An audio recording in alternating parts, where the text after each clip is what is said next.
Bonjour à tous et bienvenue sur les petits papiers d'Ilse. Aujourd'hui j'ai eu envie de vous montrer comment réaliser cette boîte diamant, comme on la trouve appelée sur le net. En fait je l'avais réalisée déjà il y a un petit moment et les mesures en gros on va dire apparaissent sur mon blog. Mais j'avais pas fait de vidéo parce qu'à l'époque je n'en faisais pas. Donc j'ai eu envie de vous faire une vidéo. Et puis j'ai aussi converti les mesures en centimètres alors que précédemment elles étaient en pouces. Alors pour réaliser cette boîte, la base, personnellement moi je l'ai faite ici avec du papier cartonné. Cette fois-ci j'ai décidé de prendre du trait vanille. Il mesure 21,5 cm sur 10 cm. Alors on va tout d'abord placer des marques. Voilà, je reprends. Du coup, j'ai besoin de cette planche-ci puisque c'est celle-ci qui est en centimètres.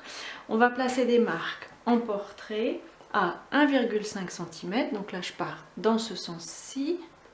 1,5 cm. Et 3 cm, pareil, 3 cm, on a une mesure ici. Voilà, ça, ce sont les premières marques. Pour la suite, on a besoin de la planche de marquage Insta Pochette. Alors, on place le papier cartonné avec les deux lignes qu'on vient de placer vers le bas. On va ensuite faire, vous savez que j'aime le faire comme ça, toute la ligne horizontale du haut.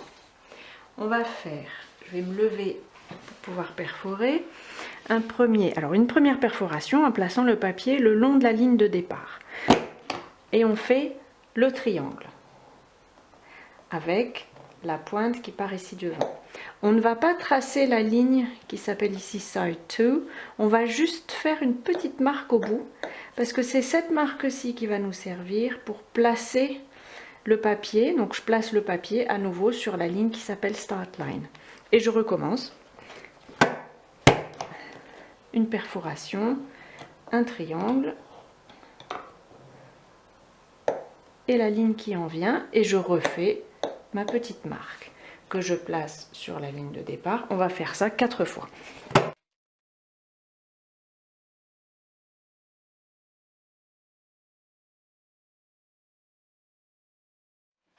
Les marquages sont faits. Si on veut faire les petites découpes au ciseau tout de suite pour que ce soit fait, en fait on va partir en diagonale ici, c'est la partie qu'on collera, et ici aussi ça facilite juste l'encollage. Pour faire la décoration, alors sur la version que vous avez ici, j'avais tamponné de façon complètement aléatoire. Cette fois-ci j'ai eu envie de tenir compte de la forme de la boîte. Et alors, par exemple, on va mettre, alors je prends à nouveau, vous savez que je l'aime bien, le set de tampons Beauté de l'Orient, parce qu'il a plein de petites formes qui vont être faciles à intégrer dans la forme de la boîte. Alors par exemple, je vais prendre ces deux formes-ci. Alors comme ce côté-ci et celui-là vont se retrouver côte à côte, voilà, je les fais tous les deux. Et puis je vais faire celle qui est au milieu avec la même forme, parce que ça le rappellera. J'essuie mon tampon et je le change. Sur les autres côtés qui vont donc venir s'intégrer, j'ai choisi de mettre cette forme-ci. Voilà. Et puis, ce qui est en dessous va se voir aussi. Je ne vous ai pas dit d'ailleurs, j'utilise la couleur Figue Fraîche. Sur les parties qui vont se trouver, donc qui sont dans les angles, là j'ai choisi de faire la même chose sur les 4 côtés. J'essaye de ne pas mettre ma tête devant la caméra. Voilà. Et puis pourquoi pas ces jolis, ces beaux arabesques, je les aime bien ces arabesques. Je vais les poser comme ceci.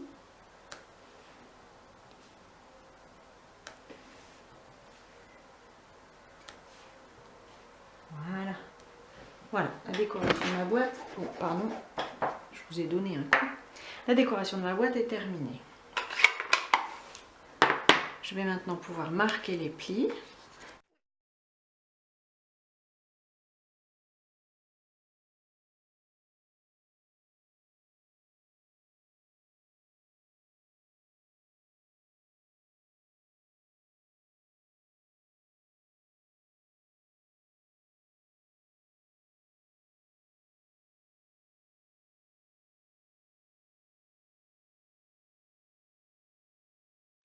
Voilà.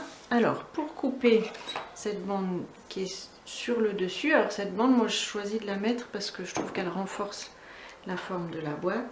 J'ai choisi de prendre cet adhésif là que je trouve pratique, il est facile à séparer du rouleau et c'est pas trop compliqué d'enlever la pellicule. Et donc je le replie. Par contre, pour encoller la suite, comme j'aime bien avoir un peu de jeu, donc la suite, il suffira de prendre la boîte et d'intégrer un bout dans l'autre, on va dire, et puis on reforme la forme triangulaire ici. Donc il s'agit d'encoller cette bande-ci qu'on a marquée. Alors je ne l'ai pas pliée volontairement, mais elle me sert pour l'encollage. Donc je la plie, j'essaie de me mettre dans la lumière pour voir jusqu'où je dois aller. Voilà. Donc là par contre, comme c'est de la colle liquide, il faut que je le tienne un petit peu le temps que la colle prenne. Voilà.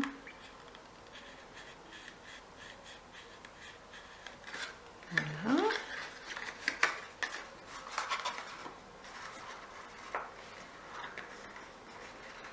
Voilà, la base est quasiment formée. Maintenant, il s'agit de coller le fond. Alors le fond, quelquefois en fait je mets de ma feuille quadrillée, je le place sur un quadrillage pour m'assurer qu'on ait quand même à peu près une forme carrée. Alors sachant que l'arrière est ici, je voudrais fermer celui-ci en dernier, donc je vais en coller celle-ci, puis celle en face,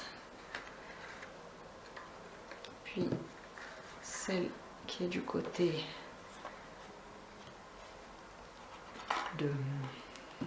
du raccord, on va dire. Et voilà, enfin le dernier, j'essaye d'avoir une forme le plus carrée possible. Et puis j'utilise mon plioir en os pour terminer de renforcer l'encollage. Voici la base, je vous rejoins tout de suite pour le couvercle. Je vous retrouve pour le couvercle. Alors pour former le couvercle, j'ai pris un papier de série Design, donc dans les mêmes tons, en figue fraîche, qui vient de la suite Beauté de l'Orient. Il mesure 12,5 sur 12,5 cm. Alors les mesures sont un peu bizarres, on va dire, très précises, mais j'ai essayé d'avoir le couvercle le plus ajusté possible par rapport aux mesures que j'avais trouvées en pouces. Alors on va faire un premier pli à 1,5 cm sur les 4 côtés. Donc à nouveau j'utilise 1,5 cm de ce côté-ci, vous m'avez déjà vu le faire. Et le quatrième côté. Et la deuxième mesure, on va la placer à 3,6. C'est là que la mesure est un peu spéciale, mais c'est pour avoir le meilleur ajustement que j'ai trouvé du moins. Donc pareil sur les 4 côtés, 3,6.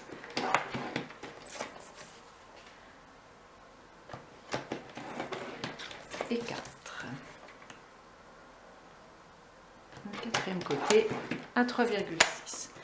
On va, comme d'habitude, former les plis. Donc vous me connaissez, comme c'est du papier, je n'utilise pas forcément le plioir en os, de peur de craquer le papier, même si c'est rare, mais je préfère faire comme ça.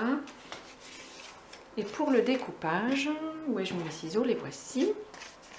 Alors j'espère que vous allez voir à peu près.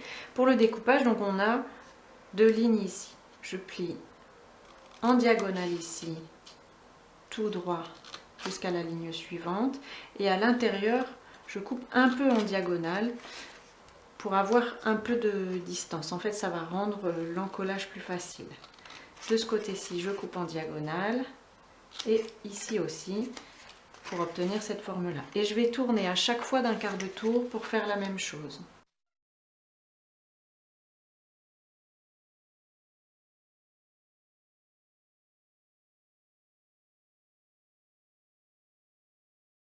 En diagonale vers l'extérieur et j'enlève le morceau. Et donc on obtient une forme comme celle-ci. Ensuite, on va encoller cette partie-ci à l'extérieur et l'extérieur des bandes ici plutôt à l'intérieur du couvercle. Je vais le faire à la colle liquide pour avoir un peu de temps. Donc là, du côté violet, on va dire, enfin figue fraîche. Du côté figue fraîche pour la languette. Voilà, on va d'abord encoller, enfin poser ces petites languettes.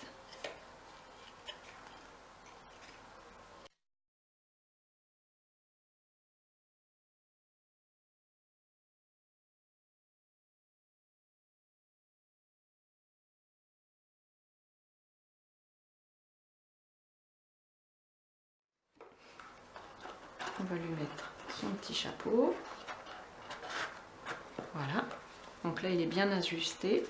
Et alors, comme petite décoration, j'ai déjà prédécoupé, si je la retrouve, oui, la voici, une forme avec les poinçons médaillons de l'Orient, leur nom m'échappait.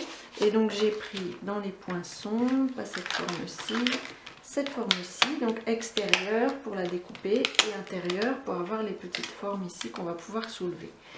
Et je vais mettre un message dessus, toujours dans la même suite, la beauté de l'Orient.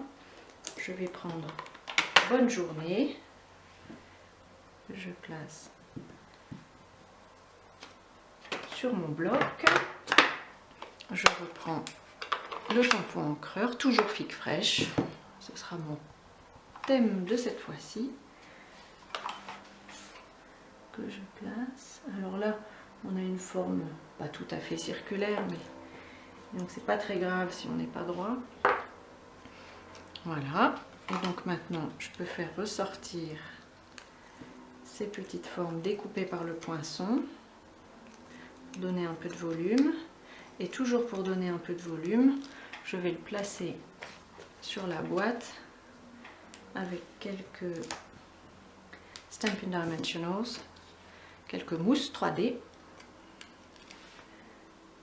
parce que à nouveau ça donne du volume. Voilà, donc là je le place plus ou moins comme j'ai envie. Allez, comme ça, un peu de travers. Et voilà, la boîte est terminée. Ça permet d'y mettre quand même, la place à l'intérieur est quand même assez grande, donc on peut y mettre beaucoup de sucreries ou un petit bijou, ou bref, ce que vous avez envie. Voilà, c'était la boîte diamant. J'espère qu'elle vous a plu. Si vous avez des questions, n'hésitez pas à me les poser. Toutes les mesures et la liste du matériel seront sur mon blog. Je vous souhaite effectivement une bonne journée et je vous dis à bientôt pour de nouvelles créations.